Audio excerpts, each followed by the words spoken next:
Gaza തെരുവിലെ ചോര കണ്ട് ഞാനും എഴുതട്ടൊരു കണ്ണീർ കാവ്യം. പിഞ്ചോമന മക്കളെ ചോരക്കായി ദാഹിച്ചലയുന്ന ചെന്നായിക്കൂട്ടം.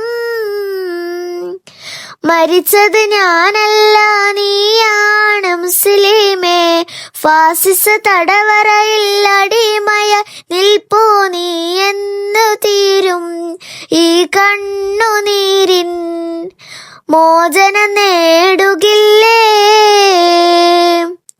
ഫലസ്തീൻ ചിരിയെന്നത് കാണാക്കിനാവല്ല,